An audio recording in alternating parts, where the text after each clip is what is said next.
In late 2024, expectation of facial attractiveness and what is considered average is absolutely ridiculous, just like I predicted back in 2022.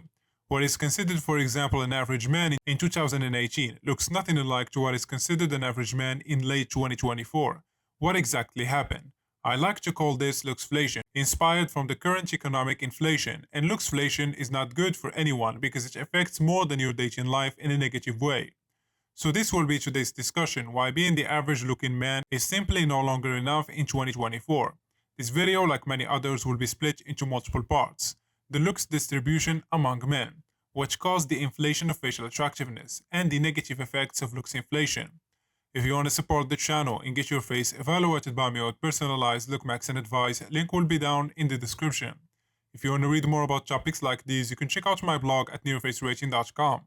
Without further ado, let's get this video started. First, let's take a look at the looks levels distribution among men, and the percentage depends on what rating look scales we are using. For example, my own scale measured over 3,000 faces analyzed through my face rating services. Below average looking men make up 25.8%. The average looking men make up 47.5%. Above average men make up 20%. Chad lights or 6.2%, and 1.1% goes to the H+ chads, or the PSL scale found on LooksMaxin forums, which with a normal distribution with 4 PSL being average. The percentiles are as follow. PSL 4 is equivalent to 50%, PSL 5 is equivalent to 84.15%, PSL 6 is equivalent to 97.25%, PSL 7 is equivalent to 99.87%. But I do have many issues with this scale, and I will do another review on it in the short future.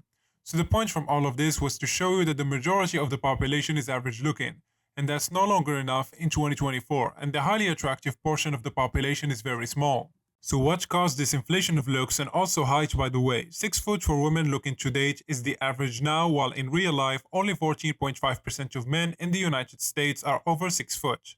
So as most of you are aware, the 3 main things responsible for this high demand of looks is social media and dating apps. These 2 factors open up the dating options to almost the entire planet, and of course women, if given the choice, will not date the average man. They will go for the top 5%, leaving the rest nothing but crumbs.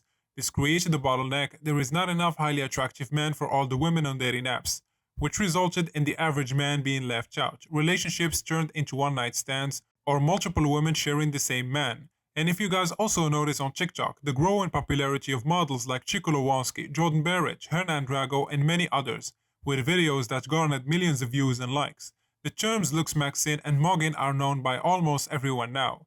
So both men and women are constantly exposed to faces that make up the top 1% of the overall population, along many other social media influencers who are also highly attractive. So these 3 main factors of social media plus dating apps and skewed exposure to attractive faces over time raised the bar very high for the average man, and these will keep on getting worse and worse. Keep in mind this issue is more brutal in first world Western countries than others. Obviously, this luxflation issue does affect more than your dating life, making it extremely difficult. Keep in mind we are not factoring in height and status as well. It is also, according to many studies, it affects your life at school, making you invisible, hurting your social interaction, and also teachers' favoritism. Also, attractive people are more favored when it comes to money. They earn more, promoted more, and are given more opportunities. And of course, dating becomes easier as you become more attractive. As the standards for the average men get higher, the less likely they are to benefit from all the other stuff I just mentioned.